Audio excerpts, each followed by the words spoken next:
Oi, gente, tudo bem? Estou muito feliz de estar aqui de novo. Agradeço o Texa essa excelente oportunidade de dividir conhecimento com vocês. O Vet Science Academy 1 foi um sucesso e eu espero que esse evento também reproduza o sucesso, né? Ainda tem uma causa tão nobre associada, né? O Instituto Onça Pintada, ele é um instituto bem bacana, faz um trabalho muito legal e eu fico feliz de estar colaborando. Bem, meu nome é Otávio, né? Eu sou veterinário.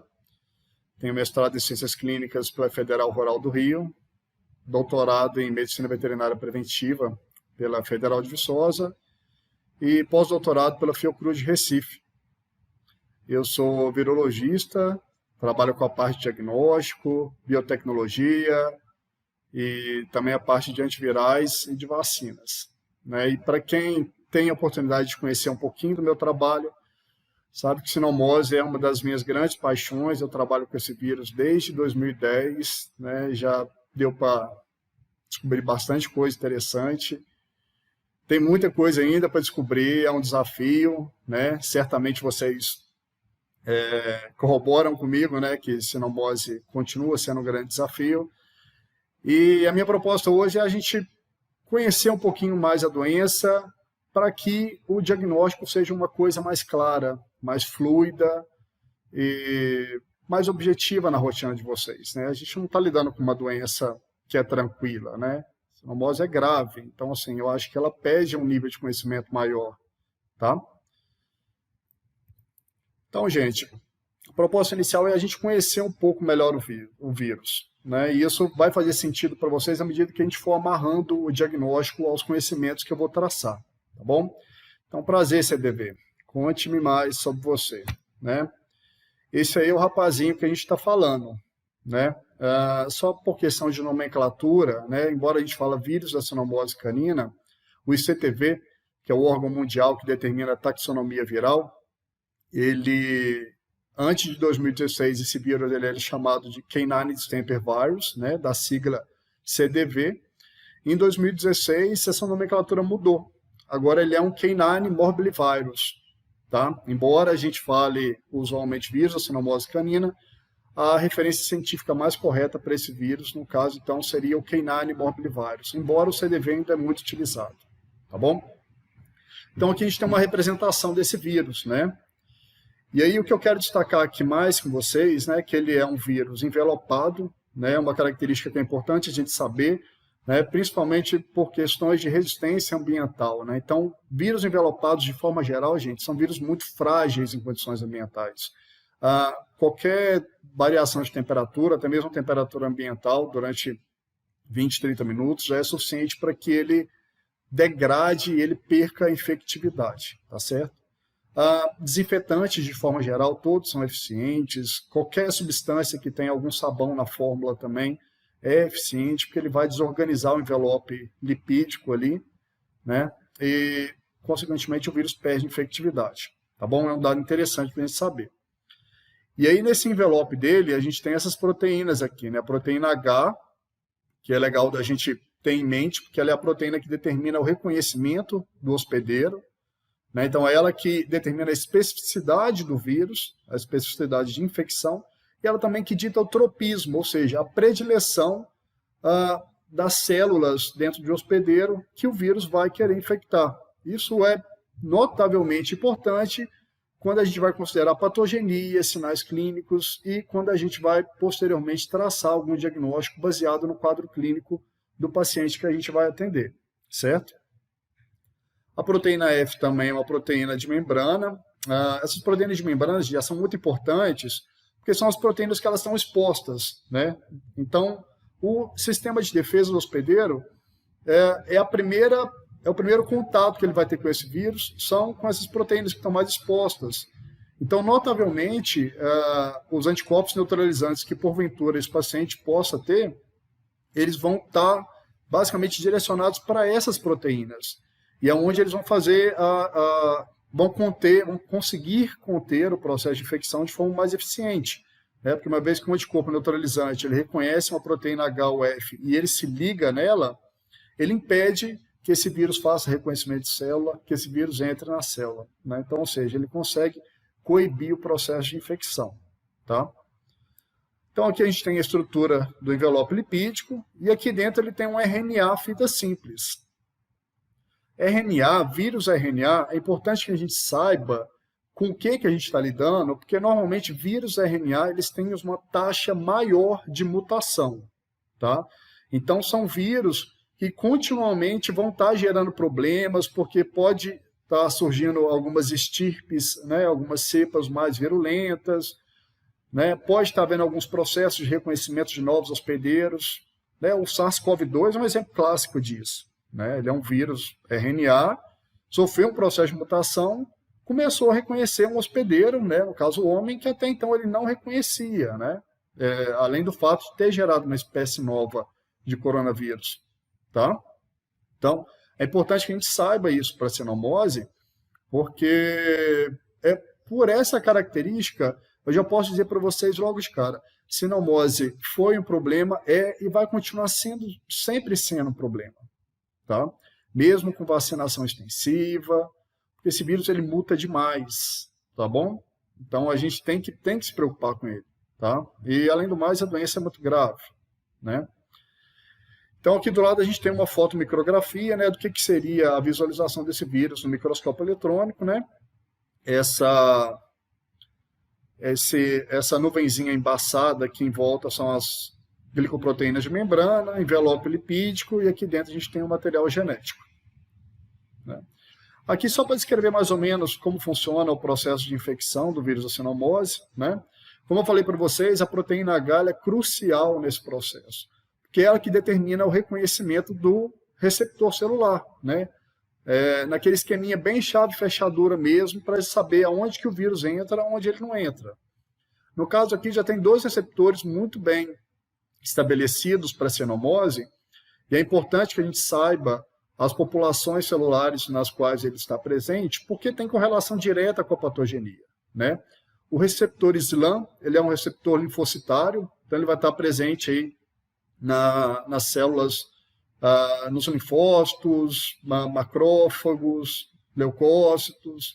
Então é o que determina a afinidade do vírus pelo tecido linfóide, basicamente, né? Então daí já guarda essa dica, porque mais para frente, quando a gente falar em imunodepressão, isso faz mais sentido para você, né? É uma população que ele visa. E o Nectin-4, ele é um receptor de células epiteliais. E a gente tem tecido, né, o hospedeiro, o cão, ele tem tecido epitelial em vários sistemas, né? Então, assim, basicamente, aonde o vírus fizer a infecção no tecido epitelial correspondente, a gente vai ter um quadro clínico correlacionado, né? Aqui, de forma geral, então, o vírus penetra, ocorre a replicação do material genético dele, síntese das proteínas que ele precisa, né? Ele sequestra a maquinaria da célula e põe ela para trabalhar para ele, né? A célula é praticamente escravizada durante o processo de infecção viral.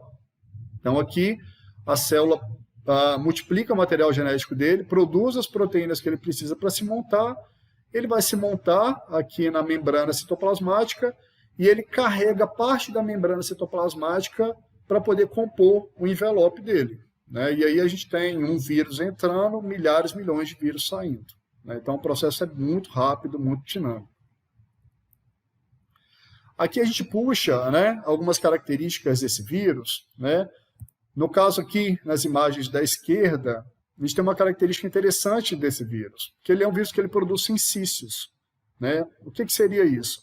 O sincício, esse processo de brotamento que o vírus faz da membrana celular, quando ele faz entre células vizinhas, ele cria poros de comunicação entre essas duas células, né? Ele consegue fazer uma dispersão basolateral celular. Então ele vai criando esses poros de comunicação, são vários vírus criando esses poros de comunicação, as células praticamente se fundem e formam uma maçaroca como se fosse uma célula multinucleada, uma célula gigante, olha só, uma célula gigante multinucleada. Isso a gente chama de sincícios. Isso é importante para o reconhecimento do efeito citopático do vírus em cultivo celular. E aqui nas imagens da direita, a gente tem as inclusões intracitoplasmáticas, né? Esse vírus, ele tem uma proteína dele, que é a proteína mais abundante, que é a nucleoproteína. Então, ele produz muita nucleoproteína. E aí, nas células onde ele infectou, o excedente de nucleoproteína que não é utilizado na montagem viral costuma formar agregado. E esse agregado ele fica no citoplasma da célula, tá? E é o corpúsculo, a gente chama de corpúsculo de Lentz. Ele, logo a seguir a gente vai falar um pouco mais dele, né? Uma característica desse vírus, tá certo? Aqui no caso a gente tem inclusão intracitoplasmática em leucócito, aqui no epitélio bronquiolar de um cão. Então, sim, basicamente onde ele se replicar, ele tem a capacidade de gerar esses agregados, tá? E aí eu gosto de fazer essas abordagens mais dinâmicas, porque o nosso assunto principal é o diagnóstico, né? Então eu joguei um assunto para vocês, eu já vou puxar um link no que tem de diagnóstico para a gente esclarecer o que compensa e o que não compensa. Primeiramente, isolamento viral. Né? A gente tem essa figura aqui, ela é até bem bacana, ela mostra um cultivo celular, né? Aqui a gente vê as células íntegras, né? Todo direitinho, e aqui no pontilhado aqui a gente vê uns agrupamentos de sincícios, né? É o efeito citopático característico do vírus da cinomose canina. Então, assim, o isolamento viral poderia ser usado para diagnóstico? Pode, né? Basicamente, o laboratório receberia uma amostra, faria inoculação num cultivo celular que é susceptível à infecção pelo vírus da cinomose, e a avaliação se dá através de visualização do efeito citopático do vírus, que ele é característico. Só que o que acontece? Isso é muito demorado, gente. Isso é demorado, né? Muitas das vezes, não é numa primeira inoculação que a gente observa o efeito citopático. Tem que fazer várias passagens celulares até observar. E aí vai o quê? Umas 3 semanas até ter um resultado, né? E isso depende também da partícula viral que está naquela amostra, ela está viável. Porque se ela não chegar viável, ela não vai infectar o cultivo. Então pode dar um falso negativo, tá?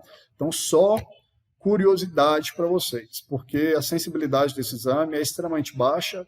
Então hoje basicamente ele se aplica mais a propósitos de pesquisa, tá bom? Na sequência a gente fala de corpúsculos de inclusão.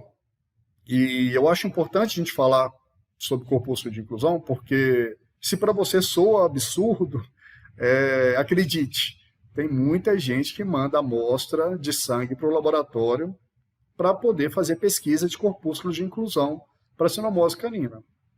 Tá? E aí vamos dizer os prós e contras disso. Né?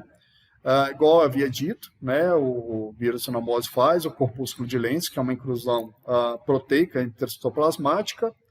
Essa inclusão, se for material neurológico, só a título de curiosidade, ela pode ser intranuclear ao invés de intracitoplasmática, aqui no caso são astrócitos, né? Mas mais basicamente por uma resposta do hospedeiro, né?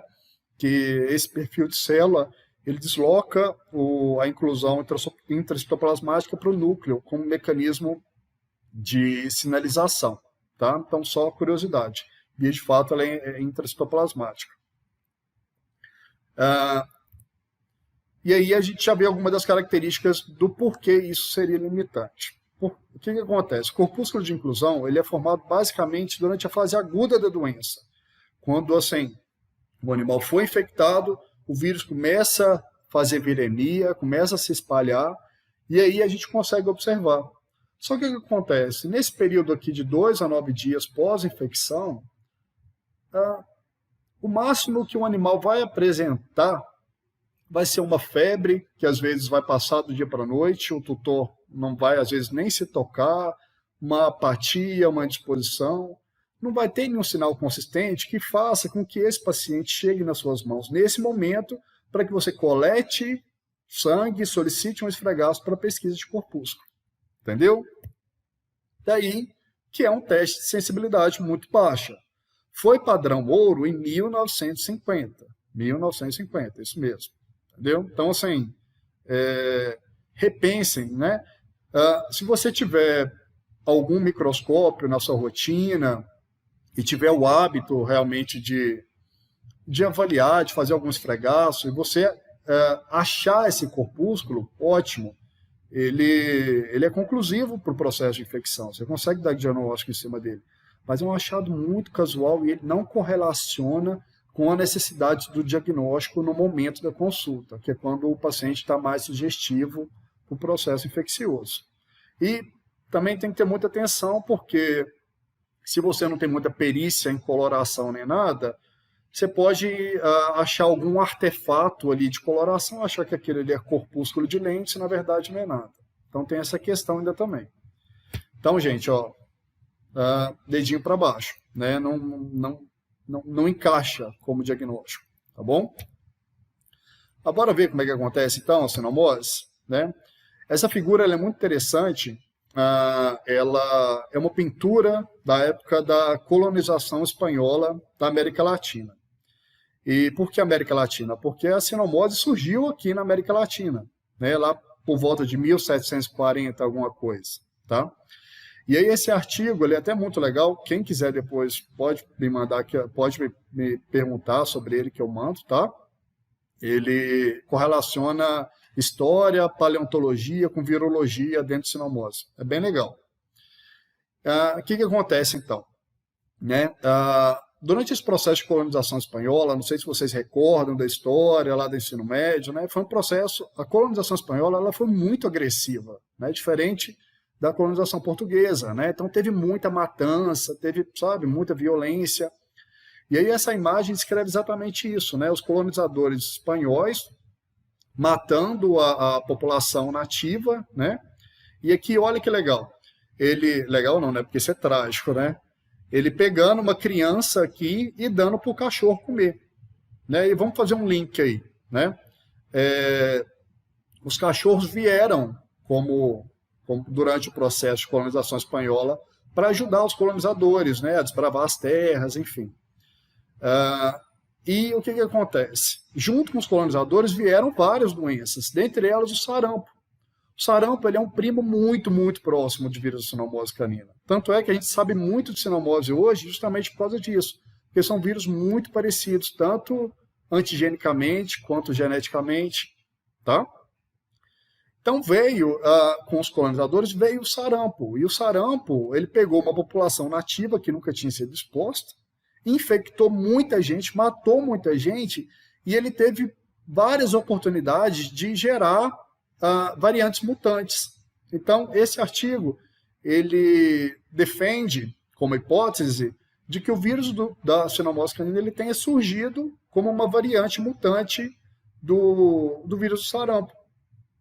E aí o fato dessa população estar contaminada e os cães estarem se alimentando dessas pessoas contaminadas, tudo e tal, favoreceu o processo de spillover, né? Que é quando um vírus ele pula de uma espécie para outra. Então, basicamente isso que aconteceu, né? E aí favoreceu o surgimento desse vírus, né? E a partir da América Latina ele se espalhou para o mundo, né? A sinomose hoje tem no mundo todo. Tá? Então, já falando um pouco mais de epidemiologia, a distribuição é mundial e endêmica, né? Ele acomete aí mais de 10 das 18 famílias de carnívoros que existem. Então, assim, a gente fala muito do cão, a sinomose é muito mais ampla do que só o cão, entendeu? E continua crescendo, tá? Em termos de hospedeiros novos, tá? É uma enfermidade multissistêmica, né, que quer dizer que ela afeta vários sistemas no organismo acometido, tem um potencial neurológico imenso, é extremamente contagiosa, é a doença viral mais contagiosa que existe para cães, tá? E a letalidade dela só é inferior à letalidade da raiva. Então não é qualquer doença que a gente está lidando, né? Eu gosto muito dessa figura, que ela dá uma certa ideia do panorama geral de sinomose, né? No caso, a gente fica muito focado no cão, realmente, né, por conta da implicação dele, né, no nosso trabalho. Mas aqui dá para a gente ter uma noção do impacto que a sinomose também tem nos animais silvestres, né? Ela acomete esses felídeos silvestres, né? Não acomete o gato, tá? Ainda, né? Para nossa felicidade, mas não acomete. Também acomete outras espécies de canídeos selvagens, acomete foca, algumas espécies de focas. Esse aqui é um porquinho do mato, né, o catitu, mustelídeos. E olha aqui que interessante, ela acomete primatas também. Então, opa, primatas, o homem, a proximidade, será? Será que sinomose também é um problema para o homem? Hoje não é. mas pode ser que futuramente ela venha a ser. Porque até 2013 a gente não tinha relato de sinomose em primatas, né? E aí tem até uns trabalhos legais, eu não vou me estender muito nisso, porque isso aqui é um universo à parte, viu, gente? Né? A gente poderia ficar aqui 3, 4 horas falando disso, tá? Porque sinomose, inclusive, é um problema grave de animais ameaçados de extinção, né? Houveram surtos em leões na África que chegaram a dizimar assim, praticamente 50% da população de leões. Então, é um outro apelo da sinomose canina, que é muito grave, que é diferente um pouco do nosso objeto de estudo aqui, que é o cão. Tá bom? E aqui eu puxo de novo a proteína H, porque é nela que toda a história se desenrola, né? Ela, se for poder destacar o vilão do vilão, eu diria que a proteína H é a maior responsável por essa bagunça toda, né? Porque ela que vai determinar a especificidade de infecção, ou seja, quais são os hospedeiros que o vírus consegue infectar, e também ela que determina o tropismo de infecção, né? Quais populações celulares vão ser afetadas por esse vírus, né? Então aqui a gente consegue ver, por exemplo, em vermelho, o sítio de interação com o receptor SLAM, né? Que é o que determina o linfotropismo. E aqui em azul, o sítio de interação do Nectin-4, que é que determina o epiteliotropismo. A gente sabe que esse vírus tem um neurotropismo muito aguçado, né? Eu diria até que o principal objetivo dele é chegar no sistema nervoso central. Ele faz tudo que ele faz porque ele quer chegar lá. Mas ainda a literatura não esclareceu qual é o receptor que está correlacionado com o quadro neurológico. A gente sabe apenas que não é o SLAM e nem é o Nectin-4. Tá certo? Tem algumas outras discussões que a gente poderia fazer muito interessantes de proteína H, que é o que diz respeito à questão das vacinas, né? E isso é muito interessante, só de forma resumida, para a gente não perder muito tempo nisso, mas vocês podem dizer, Otávio, sinomose é problema em Brasil e países em desenvolvimento porque a cobertura vacinal é baixa, né? Diferente de países desenvolvidos. E eu concordo, assim, muito, muito com você, sabe? Mas o que acontece? Mesmo com cobertura vacinal grande, a gente vê vários relatos de surtos em países desenvolvidos. Isso porque existe uma forte hipótese hoje de que existem variantes do vírus da sinomose canina que façam escape vacinal, né? Hoje é estipulado que tem apenas um sorotipo, ou seja, então a vacina seria capaz de reconhecer os anticorpos, a imunidade decorrente da vacina, seria capaz de reconhecer todas as demais variantes. Mas, como a variabilidade genética e antigênica está sendo tão grande, tão intensa, tem tantos estudos a respeito disso, hoje existe uma hipótese muito grande de que o vírus da sinomose faça escape vacinal. Então, se ele faz escape vacinal, e a cepa que é utilizada na vacina ela é de 1960, pensa só. Se ele faz escape vacinal, você tem que estar preparado para isso, porque pode acontecer de um paciente ser vacinado com vacina da sua confiança, com todo o protocolo que você preconiza, pode ser que esse paciente volte para você em determinado momento infectado por sinomose, né? E aí não é culpa da vacina, não é culpa sua, você pode estar lidando com um caso de uma estirpe, uma variante que faça escape vacinal. Entendeu por que sinomose vai continuar sendo um problema ainda durante um grande tempo? Tá?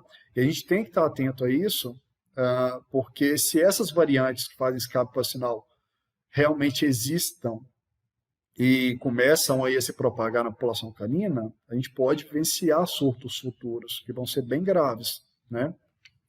Então, é só para a gente pensar um pouco. Então, transmissão, gente, ele é um vírus que a transmissão dele é basicamente através de aerosóis, né? Gotículas infectantes, seja de origem nasal, ocular, mas ele pode ser transmitido também com menor frequência através de urina, através de fezes.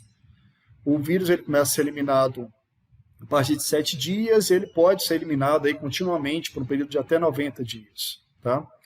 Mais para frente a gente vai falar a respeito de urina, e na urina o animal pode ser eliminado até por 6 meses, já tem relatos de literatura. Tá bom? É importante a gente destacar que existe uma porcentagem enorme de animais subclínicos, e para a cadeia epidemiológica do vírus é importante que existam esses subclínicos, porque o subclínico é aquele animal que ele se infecta, ele serve como dispersor do vírus e ele não fica doente. Então é um animal que não vai para o veterinário, né? E ao mesmo tempo ele está lá dispersando o vírus. Para o vírus isso é maravilhoso, é uma estratégia dele, para permitir que ele continue sempre circulando. Entendeu? Transmissão transplacentária e neonatal existe, mas é bem raro, tá? Então não é muito considerado, não. Fala um pouquinho de patogenia, então, só para a gente entender. Então o vírus ele vai penetrar via oronasal, pode cursar aí até 4 semanas com período de incubação, ou seja, animal bem, o vírus progredindo, mas animal bem, tá? Ele faz uma replicação inicial, gente, ali em tonsilas e linfonodos, né? Nessa região, essa região de tecido linfóide aqui, que é proximal ao canal de entrada dele. Então ele vai fazer uma replicação inicial aqui, né? Tonsilas, linfonodos, retrofaringes e brônquios. Na sequência, ele faz a primeira viremia. O que significa viremia, né? Viremia é basicamente quando o vírus vai para a corrente sanguínea e, a partir dali, ele vai se deslocar para algum outro local, né? Geralmente, nos picos de viremia, o animal ele apresenta condição febril, fica apático, né? Mas muitas das vezes ele vai ter essa condição febril e ela pode não ser perceptível para o tutor, pode não ser uma causa consistente para que ele leve o animal até o veterinário, tá bom? Então aí vírus no sangue, ele migra agora para o tecido linfóide secundário, que vai ser baço, medula óssea, lâmina própria de estômago, intestino, nódulos linfóides mesentéricos, células de Kupfer. E aí, a partir desse tecido linfóide secundário, ele faz a segunda viremia. Então, vamos ter em mente o seguinte: foi tecido linfóide primário, tecido linfóide secundário. O que o vírus está fazendo aí? Está destruindo a população linfóide, está imunodeprimindo o paciente. Ele é muito esperto, você tem que saber disso. Ele é muito esperto. Ele vai o quê? Fragilizar o organismo para que ele possa ter sucesso infeccioso. Então a estratégia dele é muito consistente, né? Ele vai destruir a população linfóide para que ele consiga progredir no processo infeccioso dele sem ter ninguém para apurrinhar o saco dele. Basicamente isso. E aí que a gente puxa o link já da imunodepressão, que é uma característica marcante das infecções pelo vírus da sinomose canina. Joia? Fez a segunda viremia, aí agora ele já vai para tecido epitelial. Tá? Por que ele vai para tecido epitelial? Porque no tecido epitelial ele tem comunicação com vias de saída. Então, ou seja, qual que é o objetivo dele nessa fase? É infectar as células epiteliais de vários sistemas, produzir uma porrada de partícula viral, e a partir daqueles locais de produção, ele vai começar a dispersar o hospedeiro infectado, vai dispersar a partícula viral para o ambiente para infectar novos hospedeiros. Tá? Então, o epiteliotropismo, ele é um momento coincidente com o quadro clínico, né? Então, assim, ele vai ser específico para o tecido epitelial que está sendo acometido, seja ele respiratório, gastrointestinal, dermatológico, enfim. E ele também é o momento que o vírus garante a dispersão dele, a continuidade, certo? Então, entre 6 a 9 dias pós-infecção, o vírus ele já está bastante distribuído no animal. O animal ele já cursa um quadro imunodepressor considerável nessa fase, tá? Mas lembra o seguinte, infecção é uma coisa, doença é outra. Primeiro o vírus vai, infecta, destrói, depois isso produz um sinal clínico correspondente. Não necessariamente isso é um processo simultâneo. Então, pode ocorrer que entre 6 a 9 dias pós-infecção, o vírus esteja destruindo uma quantidade considerável de células, mas ainda não evidenciou clinicamente. Então, esse paciente pode ainda não ter chegado na sua mão. Tá? E o que acontece aqui que a gente tem que saber? Entre 6 a 9 dias pós-infecção, esse vírus pode já estar chegando aqui já no sistema nervoso central. Por mais que talvez na sua rotina você tenha o hábito de reparar que o paciente neurológico evidencia, sei lá, 1 mês, 40 dias depois, não sei. Uma coisa é a evidência clínica, outra coisa é a infecção. Muitas vezes aqui ele já está chegando já no sistema nervoso central. Entendeu? Então, entre 14 a 21 dias, normalmente é o período que o animal costuma evidenciar clinicamente, né, segundo transcorrer o processo infeccioso. Né, a gente sabe que o vírus já pode estar aqui no sistema nervoso central e, obviamente, que a sintomatologia, o processo infeccioso, ele vai variar demais em relação a parâmetros como a cepa que infectou, né, se ela é mais ou menos virulenta, a imunocompetência do animal, se ele tomou uma ou todas as doses da vacina, ou é um animal imunodeprimido por conta de outra condição, e também por conta das regiões que foram acometidas, tá bom? E aí eu puxo aqui esse link, que a questão, assim, eu gosto dessa figura, né, até engraçada, a gente vê a cara do sujeito aqui, né, e ela fala aí, quando o corpo está em dia com a vacina, né, e aí tem o vírus chegando, o sistema imunológico está prontinho aqui para receber ele, né, e na sinomose, isso é determinante, tá, gente? O paciente vacinado se infecta, ele se infecta, obviamente, só que aqui é o sistema imunológico está preparadinho para poder lidar com aquela infecção. Mas o que acontece quando não existe esse preparo? A infecção vem com força total. Ou quando existe um preparo moderado, a infecção ela vem, mas ela pode não ser tão agressiva. Então, o sistema imune, a imunocompetência do paciente no momento da infecção, ela é crítica para a determinação de como a infecção vai se desenrolar. Se ela vai ter um caráter mais grave, mais tênue, ou até mesmo se ela não vai ter evidenciação clínica nenhuma. Tá bom? E aí vamos fazer outra pausa para o diagnóstico, né? Que aí a gente falou de sistema imune, e aí eu gosto de falar de sorologia agora, né? Basicamente detecção de anticorpos, né? E aí a gente fala de IgM e IgG, né? IgM é um anticorpo de produção mais precoce, né? Ele surge de uma estimulação inicial, né? Antes do IgG.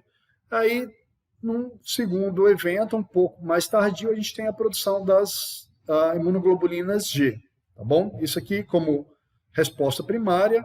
Uma vez que o animal já foi exposto, ou um animal exposto num processo de infecção, ou um animal que já foi vacinado, né, o sistema imune dele já produziu memória, então ele já sabe como responder, então a resposta é muito mais imediata, né? Então, logo ocorra o pico de IgM, a gente já tem um pico enorme aqui de IgG, a resposta é muito eficiente e consegue controlar o processo infeccioso para que ele não evolua, tá bom? O que acontece? Quando você faz IgM e IgG para a sinomose, tem algumas condições que você tem que estar atento para poder interpretar de forma correta o exame, né? Quais são elas? O animal foi vacinado. Por quê? O animal vacinado ele vai ter IgM detectável durante umas 3 ou 5 semanas pós-vacina, e ele vai ter IgG detectável por 3 anos pós-vacina. Então, assim, será um IgG positivo, você fecha o diagnóstico? Você sabe se esse animal, né? Ah, não, mas eu sei se ele foi vacinado ou não. Beleza. Mas e histórico de exposição? Por exemplo, um animal resgatado na rua, e aí você faz um IgG para sinomose. Às vezes você tem certeza que esse animal nunca foi vacinado. Mas você sabe se ele já foi exposto durante a vivência dele na rua? Você não sabe. Então, sim, o método basicamente qualitativo de presença, ausência de IgM e IgG não tem muita acurácia no seu diagnóstico, né? A gente sabe que tem anticorpos maternos também que podem ser detectados aí durante a janela imunológica. O paciente subclínico, ele pode ter resposta a IgM e IgG, mas ele não vai desenvolver a doença. Então, tudo isso você tem que ter em mente, né? Mas, assim, como é que você faz para otimizar, caso você queira utilizar alguma detecção de anticorpos, né? Tem 2 situações que são muito aplicáveis, né? A primeira delas está aqui à direita, é a avaliação pareada, né? Quando você faz isso para detecção qualitativa, quando você tem título de anticorpo, tá? Aí o dado é mais refinado, é mais interessante. Na avaliação pareada, você manda uma amostra e manda outra amostra 10 a 14 dias depois. Se você tem aumento de título de anticorpos igual ou superior a 4x relacionado com a primeira amostra, você fecha o quadro de infecção nesse paciente, até mesmo se ele foi vacinado recentemente. Qual que é o porém disso? 10 a 14 dias. Quem, em sã consciência, faz 10 a 14 dias de intervalo para poder emitir um diagnóstico para cinomose? Eu acho que ninguém, né? Inclusive, nesse período aqui, você já pode perder o paciente, dependendo da fase do quadro que ele estiver apresentando. Uma outra dica legal é talvez pesquisa de IgG no líquor, né? E a gente vai falar de líquor um pouco mais para frente. E isso é interessante porque o anticorpo que está presente no líquor significa que ele foi produzido dentro do sistema nervoso central. Porque os anticorpos sistêmicos, eles não penetram a barreira hematocefálica. Então, se houve uma produção de IgG dentro do sistema nervoso central, significa que havia o agente ali dentro do sistema nervoso central. Então, esse IgG do líquor, ele foge do viés de vacina, ele foge do viés de histórico de exposição. Tá bom? É um dado confiável, você consegue fechar. Mas, assim, com uma amostra referencial de líquor, que é uma amostra um pouco mais dificultosa de se obter na rotina. Tá bom? Bom, aqui tem uns exemplos, gente, de sorologia, né? Esse exame, ele é um exame que ele classifica a presença de IgM ou IgG através de scores. E aí aqui embaixo a gente tem a correspondência com titulação a partir do score, né? Por exemplo, esse caso aqui, que é um animal de 7 meses que deu score 5. Isso é um score muito alto, né? Aqui 1 para 320, é muito alto. E é para IgM, que é uma imunoglobulina mais precoce, né? Então, esse laudo é um laudo muito consistente para que você consiga fechar um diagnóstico, desde que esse animal não tenha sido vacinado recentemente. Tá bom? Então, assim, tem 3 a 5 semanas que esse animal recebeu a última... Tem acima de 3 a 5 semanas que esse animal recebeu a última vacina? Tem. Deu score 5 para IgM? Opa, acende seu sinal vermelho aí, porque é muito sugestivo para a cinomose, tá? E aí a gente tem uma outra situação aqui, por exemplo, de um maltês de 7 anos com um score 3 para IgG. É um score intermediário, né? Você tem como dizer com certeza que isso é infeccioso? Não tem, né? Porque, ele é vacinado, tudo e tal. Tá, mas a gente sabe que o anticorpo, né, da vacina, ele perdura aí por até uns 3 anos, o animal consegue manter um título protetor aí para cinomose, tá bom? Então, isso não vai te dizer muito. Você pode fazer uma avaliação pareada para ver se esse score aumenta numa próxima avaliação. Mas aí é uma nova amostra com pelo menos 10 dias de intervalo, né? Você perde a precocidade diagnóstica, a oportunidade de implementar uma terapêutica mais eficaz ali numa doença que é sabidamente grave, né? E aí a gente tem outros exames desse paciente, só para a gente correlacionar uma coisa, né?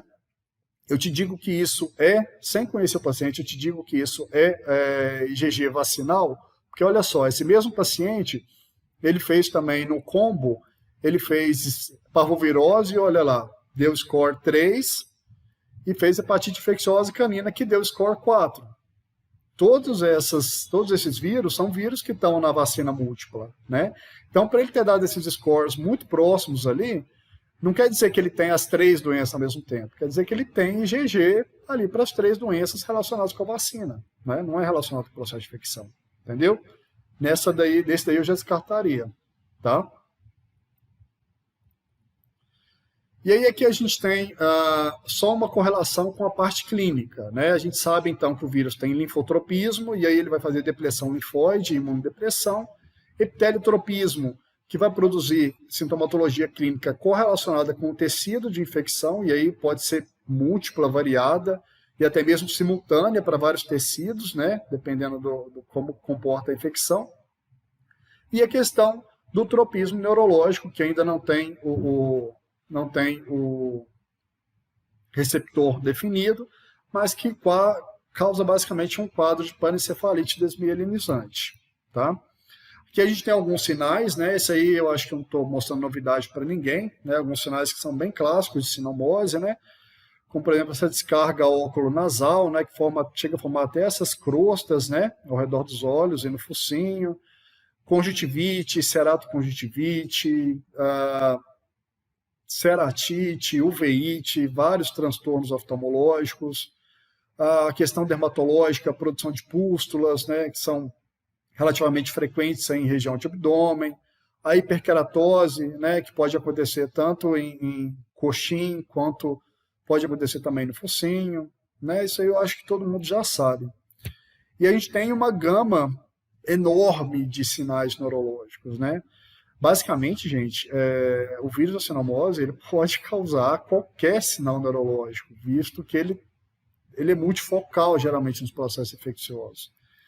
Então, a gente tem alguns processos muito comuns, aí, muito relatados, né, como, por exemplo, as mioclonias, que são essas contrações musculares involuntárias, incontroláveis, que podem acometer aí os membros torácicos, pélvicos, cabeça, pescoço, né? Muita gente fala que ela é patognomônica para a cinomose, o que não é verdade, tá bom? Porque tem algumas doenças imunomediadas que também podem gerar mioclonia, mas são relacionadas mais com condições genéticas, são doenças raras, mas não é patognomônico, tá? Mas sem dúvida que é um sinal forte, isso é, tá bom? As convulsões, né? Reflexo de acometimento cortical dos pacientes infectados, né?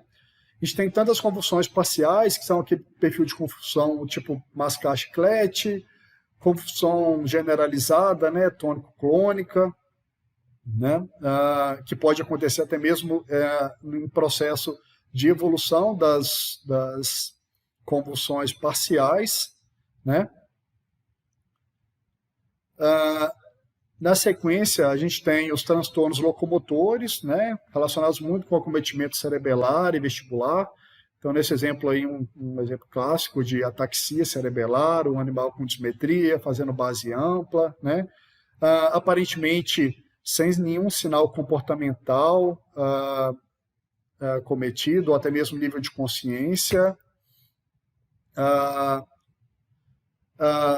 Alguns outros sinais relacionados como esse nistagmo, né? O nistagmo mais frequente é o nistagmo vertical, porque ele é relacionado com síndrome vestibular central, tá? No paciente acometido. Novamente ali, um animal com mioclonia na parte superior, né? Um animal com ataxia também, ele exibe tremor de intenção, tá? Outro animal convulsionando. Então, assim, não dá para entrar muito no mérito da questão dos sinais neurológicos, porque pode acontecer tudo. Via de fato, é muito esperado que o paciente ele apresente quadros locomotores, como paresias ou plegias ou paraplegias, que podem evoluir para tetraplegias, né?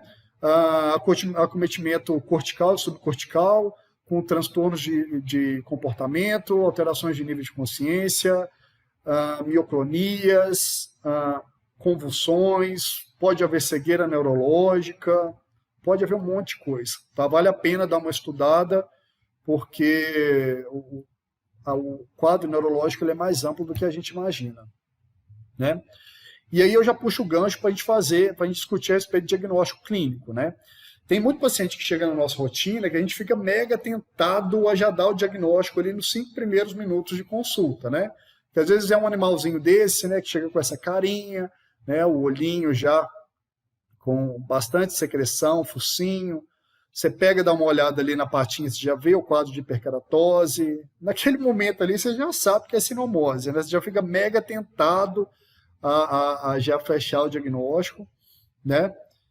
E aí a gente tem esse outro exemplo aqui também, uma carinha bem sugestiva, e aí quando é feito um exame físico de comprometimento neurológico, a gente vê que o animal está paraplégico, com comprometimento de trem anterior também, né? Ele já tem uma ataxia considerável, é um paciente que certamente vai evoluir para tetraplegia, né? Então isso aí é muito tendencioso para o diagnóstico clínico. Mas o que eu quero puxar para vocês aqui, né? a gente tem que ter em mente que sinomose não tem quadro clássico, tá? Por mais que na sua rotina ela seja muito óbvia, talvez, e ela tenha uma evolução também óbvia, você tem que ter em mente o seguinte: a sinomose ela pode se apresentar de forma localizada, né? Ela pode ser só um sinal gastroentérico ou um sinal respiratório, tá? E parar por aí. Ela pode ser um quadro multissistêmico, no qual ela comete respiratório, gastrointestinal, dermatológico, oftalmológico. Ela pode ser multissistêmico com neurológico, tá? E no caso do multissistêmico, que já poderia entrar no neurológico, mas eu chamo a atenção porque é aquele paciente que ele tem todo esse acometimento e, em paralelo, ele pode ter o neurológico ou ele pode apresentar o neurológico futuramente após o quadro multissistêmico. Existe o paciente que pode apresentar apenas o neurológico multifocal, ou seja, ele não vai ter nenhum desses sinais oftalmológicos, respiratórios, gastrointestinais, hiperkeratose. Ele vai chegar para você com um quadro neurológico multifocal, ou seja, de várias partes do sistema nervoso central sendo acometidas ao mesmo tempo. Ele pode ser um neurológico localizado, tá? Um animal que chega para você com nistagmo, ponto. Qual é o sinal dele? Nistagmo. Muita gente não pensa em sinomose logo de cara. Ou um animal que só convulsiona. Tem gente que não pensa em sinomose logo de cara. Qualquer sinal neurológico, gente, põe na cabeça de vocês. Qualquer sinal neurológico, vivendo onde a gente vive, em contexto de país em desenvolvimento, que a doença que o pau quebra mesmo para sinomose. Qualquer sinal neurológico, sinomose tem que entrar no diferencial. Tá? Estou falando sério. Se vocês não considerem, passem a considerar. Porque eu já vi várias investigações diagnósticas em cima de pacientes que têm vacinação perfeita, acompanhamento perfeito, tutores perfeitos, e que foi perdido um tempo enorme em cima de sinais muito específicos neurológicos para várias doenças e não se cogitou sinomose. No final, fechou sinomose. E os clínicos ficaram assim, ó, queixo caído. Tá bom? E não esqueçam também de ver os diferenciais, tá, gente? Porque não tem nada patognomônico. Então, assim, façam sempre a investigação diagnóstica completa, ela sempre considera os diferenciais. Por mais que o seu diagnóstico presuntivo ele seja muito bem direcionado. Mas o trabalho bem feito, diagnóstico, ele tem que incorporar os diferenciais, tá bom? Hemograma e perfil bioquímico não funciona, tá? Já vou chamar esse bracinho aqui de negativa logo de cara, porque tudo que você achar no hemograma e no perfil bioquímico tem sinais que pode acontecer? Tem. Eu destaquei aqui, por exemplo, você pode pegar um animal linfopênico e desconfiar de um processo viral, beleza. Você pode pegar um animal anêmico também, porque a sinomose dá anemia, né? O vírus consegue infectar eritrócitos também, tem processo imunomediado de hemácia, tá? Pode gerar anemia. Você pode ter uma leucocitose por conta do paciente fragilizado, né, que tem alguma infecção secundária, ele vai produzir neutrofilia com desvio à esquerda. Então, tudo isso aqui, gente, é legal para monitoramento e prognóstico, tá bom? Mas são inespecíficos, tá?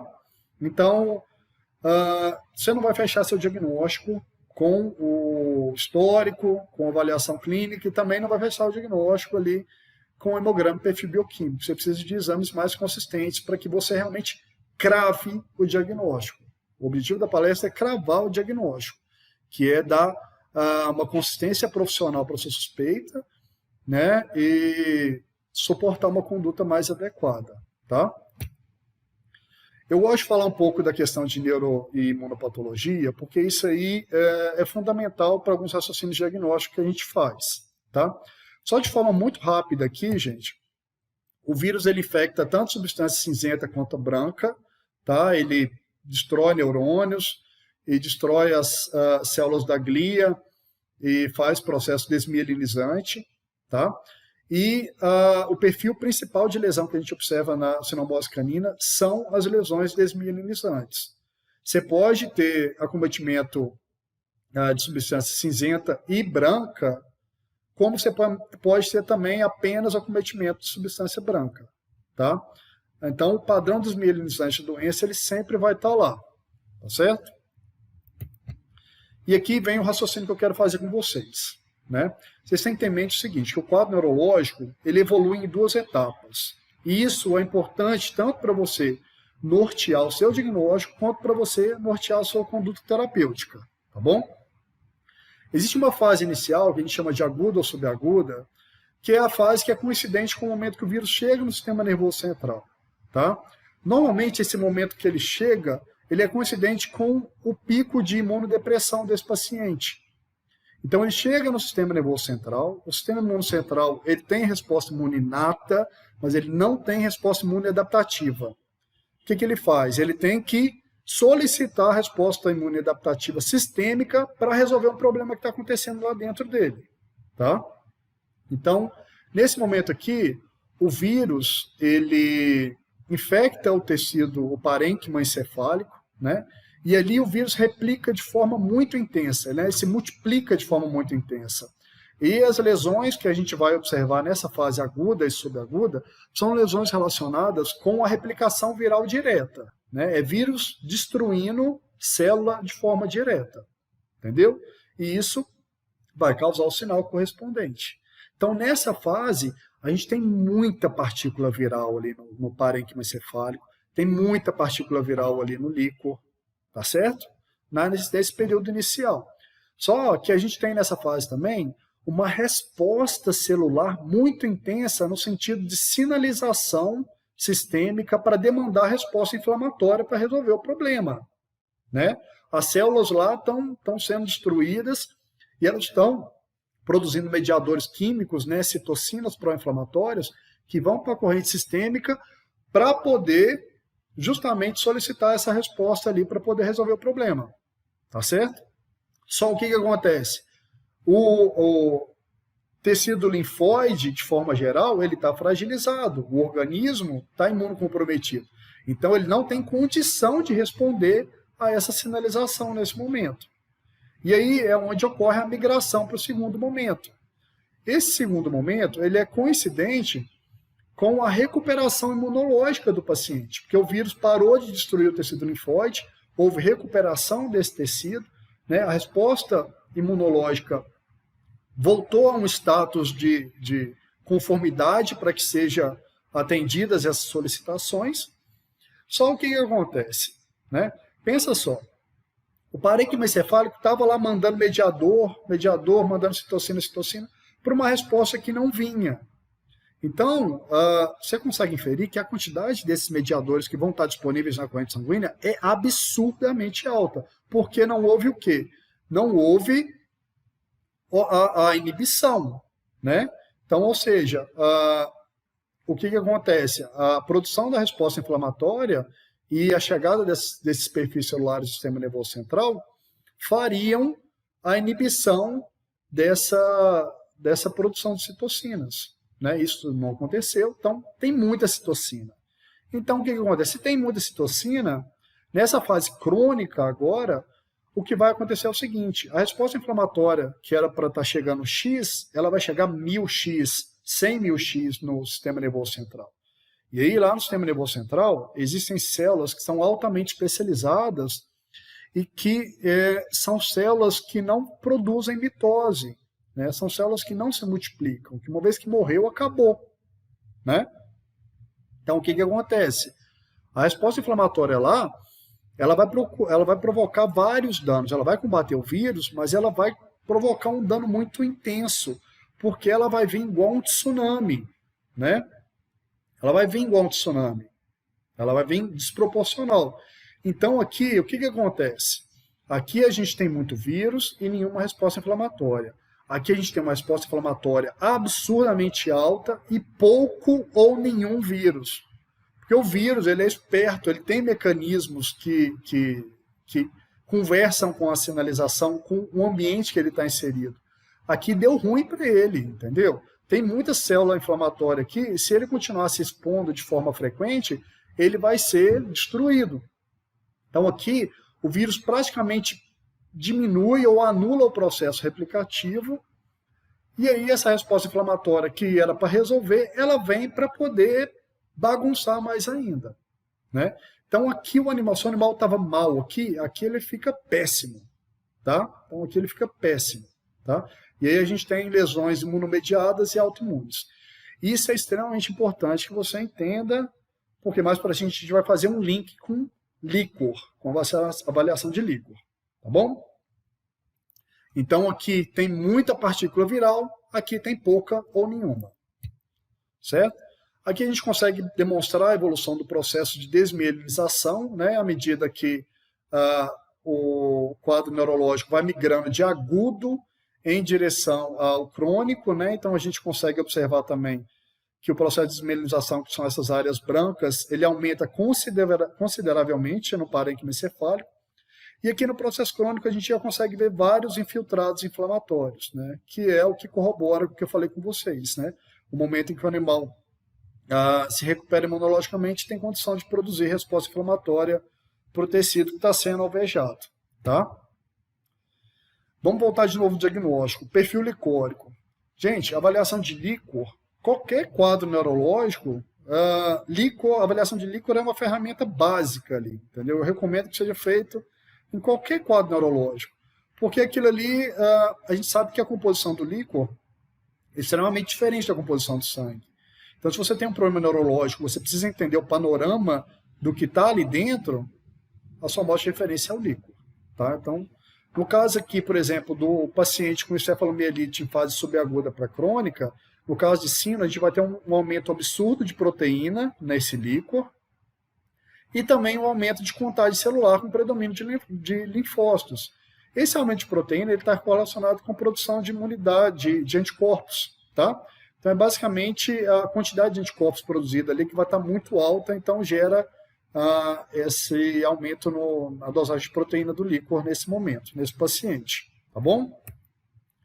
E aí, o que a gente pode fazer com o líquor também? Além da avaliação direta, a gente pode utilizar o líquor para poder fazer sorologia, que a gente sabe que IgG positivo no líquor a gente fecha a sinomose, tá? E você pode utilizar o líquor também para fazer um teste rápido, imunocromatografia, ou até mesmo um teste molecular, tá bom? Só que eu coloquei esse sinalzinho aqui de alerta, por quê? Lembra do que eu acabei de falar? Se o paciente tiver fase aguda neurológica, você consegue ter uma aplicabilidade boa de líquor aqui nesses dois testes, que vão ser testes que vão estar visando a detecção de antígeno ou de material genético do vírus, ou seja, da presença do vírus, tá? Se você tem um paciente com um quadro crônico, que é normalmente um quadro que tem mais um acometimento multifocal, geralmente o que a gente pega na rotina já é quadro crônico, tá? Já tenham isso em mente. Então, o quadro crônico, a gente sabe que a quantidade de vírus vai ser pouca ou nenhuma. Então, a chance de você ter um resultado positivo a partir do líquor, tanto para o teste rápido quanto no teste molecular, ela já cai consideravelmente. Tá? Tenho em mente isso. Aqui a gente tem o teste imunocromatográfico, né? Ele é muito bacana, eu super recomendo aplicar na rotina. Né? Aqui a gente tem, no caso, o VET-check, que ele é um teste duplo, né? Ele associa sinomose com adenovírus tipo 2, que ambos são correlacionados com acometimento respiratório em cães, né? E, inclusive eles podem vir em co-infecções, então é um teste bem legal, gosto bastante dele. E você tem a janelinha dupla, né? E aqui você aplica a amostra, aplica o buffer, e aí eu acho que todo mundo já está familiarizado com essa leitura, né? A linha controle ela tem que sempre aparecer, e a linha teste, quando ela aparece, não importa se ela aparecer fraquinha ou forte, ela aparecendo, o animal é positivo, tá bom? Desde que você leia o teste no tempo especificado para a leitura, que eu acho que após 10 minutos, entre 10 e 15 minutos, você tem que ler o teste, tá? Deixou o teste ali na bancada, esqueceu de ler, voltou lá daqui uma hora, não dá para confiar no resultado mais não, viu, gente? E esse teste é legal para você ter na clínica, usar na triagem dos seus pacientes, e ele admite uma gama enorme de amostras, né? Então você pode utilizar, e eu já puxo um link, né, gente? A amostragem ela tem que ser correlacionada com o quadro clínico. Se você está pesquisando antígeno viral, você tem que pelo menos pegar uma amostra que seja coerente com o quadro clínico que o animal esteja apresentando para você ter uma maior precisão do seu resultado, tá? Então aí cabe suave ocular, nasal, sangue, líquor, pode usar urina, fique aí à vontade, tá? Faça a sua correlação dependendo do quadro do paciente e aplica aí, tá bom? Então é um teste bem bacana. E aí na sequência a gente tem o diagnóstico molecular.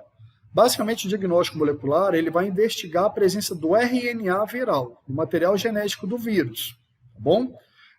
O processo de PCR de forma geral, ele tem um alvo específico no material genético do patógeno que está sendo pesquisado, e ele faz um processo de amplificação, né? Então, basicamente, se eu tinha uma moléculazinha daquele patógeno, no final do processo eu vou ter milhares, milhões, bilhões, entendeu?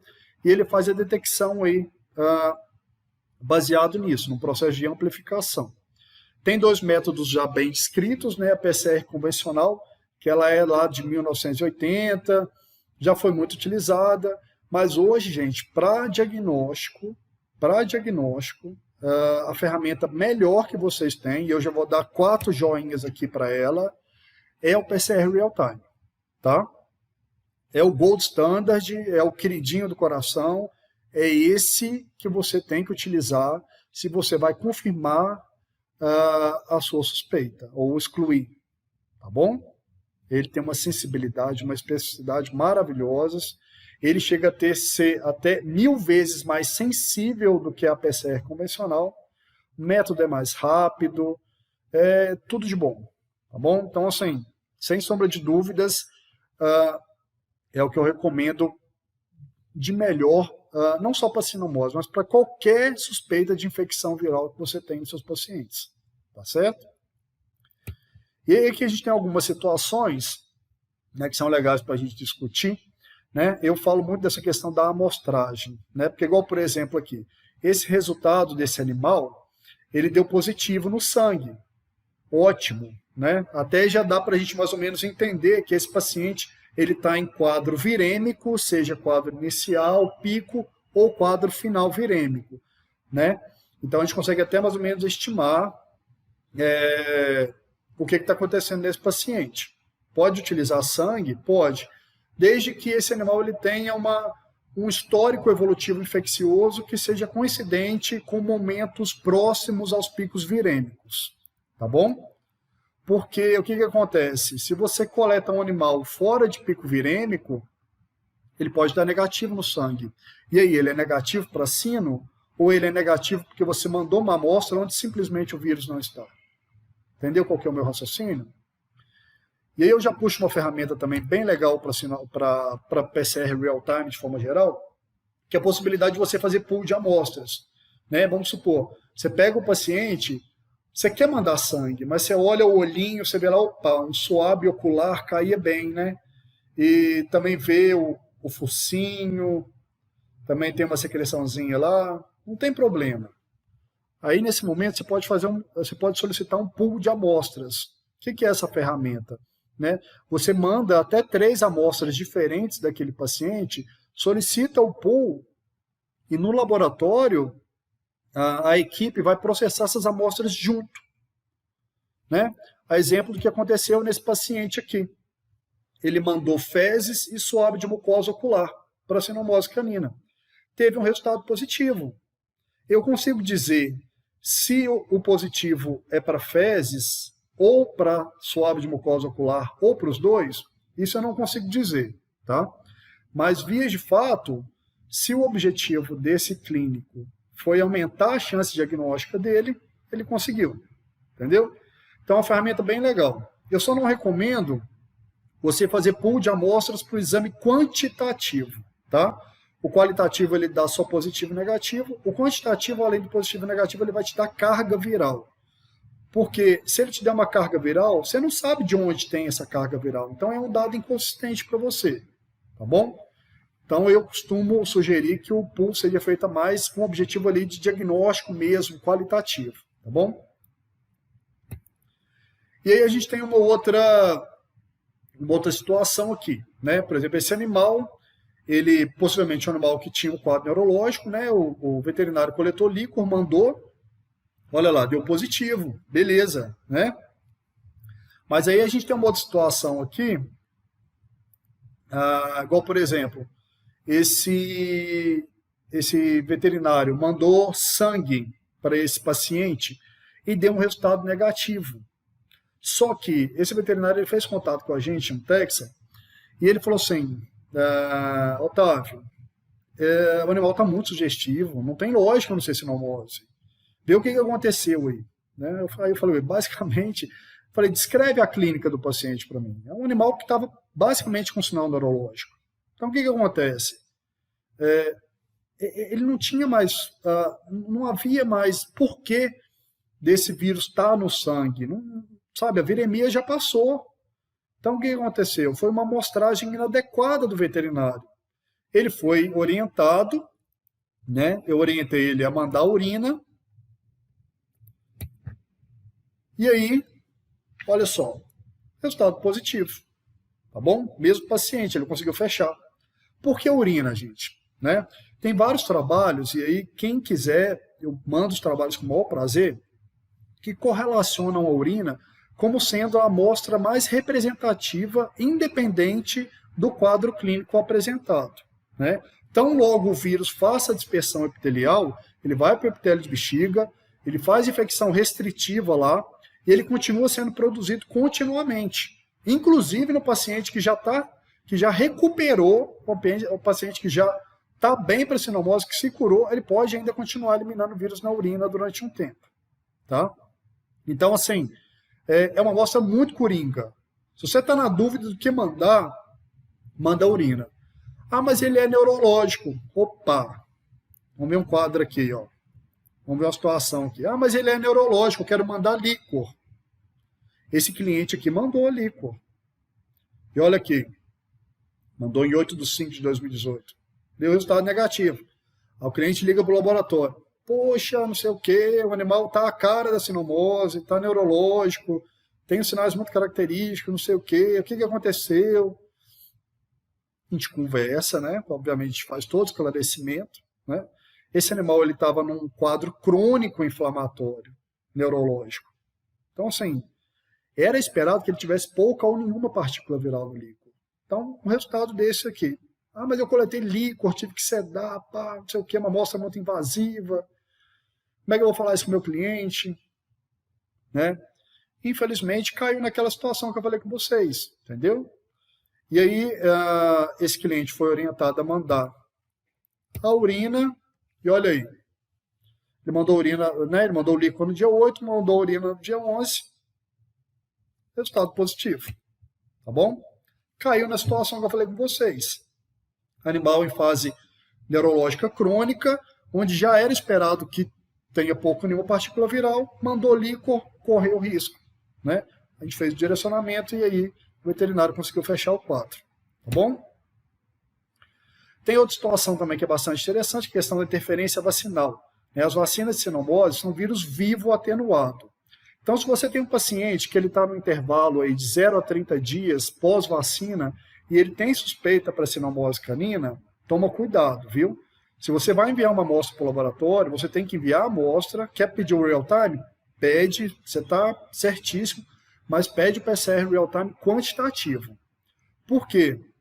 Se der positivo ali, e você não tiver definição de carga, você não consegue saber se aquilo pode ser uma carga consistente com um vírus vacinal ou uma carga consistente com um vírus infeccioso. Você não consegue. Quando você pede a quantificação, você já consegue inferir sobre isso. Né? Então, por exemplo, esse exemplo aqui. Né? Um animal com sinais neurológicos, mas vacinado com vacina nacional. Né? O veterinário informou isso quando solicitou o exame. Mandou sangue, teve um positivo com uma carga baixa. Isso aqui é uma carga baixa. Né? Então, assim, isso pode ser uma interferência vacinal. Tá? Ah, Otávio, mas pode ser um início de processo infeccioso, né? Ou pode ser uma remissão de viremia, tipo, ele fez uma viremia, agora ele está baixo, né? Visto que é um paciente com sinal neurológico. Então, talvez seja esperado realmente que não tenha, ou se tiver, tenha pouco vírus no sangue. Pode ser. Mas, via de fato, uma quantificação baixa pode ser também sugestiva de interferência vacinal, se a amostra foi coletada nesse período de 0 a 30 dias pós-vacina para sinomose, tá bom? Então aí, e esse outro paciente aqui? Ele também tinha um intervalo de vacina, estava dentro do intervalo de 0 a 30 pós-vacina, e ele mandou a amostra e solicitou o quantitativo. Essa carga aqui, gente, 433.986 cópias de RNA patógeno microíta, já é uma carga alta, né? Pode dar até milhões, viu, gente? Mas já é uma carga alta. Ou seja, então, assim, de cara, eu já fecho o diagnóstico para esse paciente, porque eu tenho certeza que essa não é uma carga compatível com o vírus vacinal. Porque o vírus vacinal ele pode fazer uma replicaçãozinha residual, tá? Mas que ela é pouquinha, ela não é muito expressiva. Então, ela nunca vai produzir uma carga alta nesse paciente, nunca. Entendeu? E aí, a gente também pode utilizar o PCR real-time quantitativo para monitorar a infecção, avaliar a terapêutica, se ela está sendo eficaz ou não. E aí, notavelmente, se a gente vai avaliar a terapêutica, a gente tem que escolher amostras consistentes, tá? Você não tem como escolher o sangue, porque a gente sabe que o vírus vai estar presente no sangue numa fase e na outra ele não vai estar. Então, o fato de você ter um positivo com uma carga alta no sangue, fez um tratamento X, uma semana depois você não tem mais vírus no sangue, isso não quer dizer que você não tem vírus no sangue por conta do seu tratamento. Pode ser que você não tem vírus no sangue porque ele não estaria mais ali mesmo, tá bom? Então, assim, a urina é uma amostra boa para fazer acompanhamento terapêutico, tá? O caso desse paciente aqui é um caso desse, foi feito acompanhamento terapêutico, né? Ele diagnosticou aqui com 1226,68 na urina, fez o tratamento aqui, esse exame de 11 do 4, aqui em 11 do 5 esse animal já estava ótimo, tá? E aí o veterinário mandou uma nova amostra para poder avaliar, só para ver realmente se ele já tinha eliminado o vírus por total. Ele não eliminou o vírus, ele saiu, né? Obviamente a gente vê que a quantificação ela diminuiu consideravelmente, mas não eliminou. E aí ele ficou intrigado com isso, tá? Nesse momento aqui a gente ainda não tinha tido contato com o veterinário. Só que o veterinário, um mês depois, ele mandou outra amostra de urina. O cachorro já tinha um mês que estava excelente, ele mandou um mês depois outra amostra de urina. E aí olha aqui, deu positivo de novo. Aí ele ligou para o laboratório, todo emputecido da vida, falou, pô, não sei o quê, o animal já tem mais de um mês que está ótimo e continua dando positivo, tem alguma coisa de errado aí. Aí eu lembro o raciocínio de vocês, né? Tenham em mente que o vírus pode continuar sendo eliminado na urina ainda durante meses após o animal estar curado para a cinomose. Então vocês têm que ter em mente isso, né? Isso não quer dizer nada que o animal está cursando um processo infeccioso. Até mesmo porque vocês observam que a quantificação diminuiu abruptamente. Então, se ele tivesse alguma infecção ativa, esse número já tinha aí multiplicado por 1000 no mínimo. Entendeu? Bom, gente, é isso. Tem meus contatos aí. Agradeço muito aí a atenção, agradeço o fato de vocês terem dedicado um pouquinho do tempo de vocês para estar aqui comigo, tá bom? Gosto muito de sinomose, eu trabalho com sinomose já há mais de 10 anos. Podem me referenciar para qualquer assunto que vocês tenham curiosidade, que vocês queiram alguma ajudinha, tá bom? Segue aqui o meu Instagram também, que eu publico algumas coisas na parte de infectologia, publico bastante dica legal lá. Bem, é isso aí. Muitíssimo obrigado, viu? Tchau, tchau.